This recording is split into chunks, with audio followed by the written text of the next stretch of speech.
Преку глава ти од општествени проблеми? Мислиш дека е залудно што и да направиш? Си се обидел ли воопшто? Што е она што сакате да го промените во вашата заедница?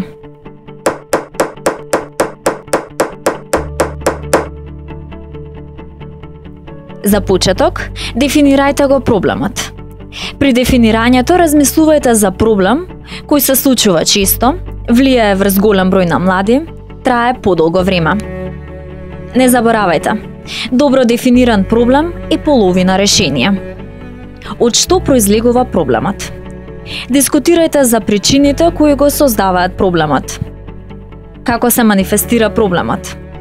Разгледајте ги последиците кои се јавуваат од неговото постоење, со цел да знаете што сакате да избегнете. Проверете дали постојат податоци како истражувања и статистики кои може да ви помогнат. Запомнете, проблемот не секогаш има една причина, па така може да има и повеќе од едно решение. Како да се надмине постоечкиот проблем? Анализата е подготвена, но не знаете што понатаму. Зирнете во причините и ќе ви светне идеја.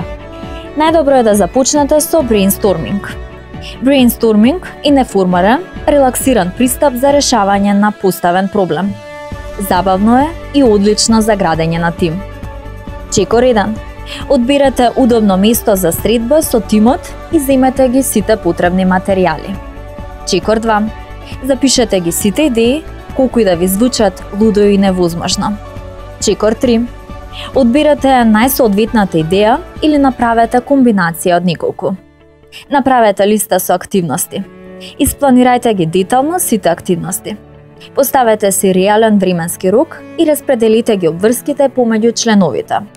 Што, кој, кога, како. Само што нешто. Размислете и за потребните ресурси при реализација на планот. Човечки ресурси, просторија, финансиски средства, материјали, останато.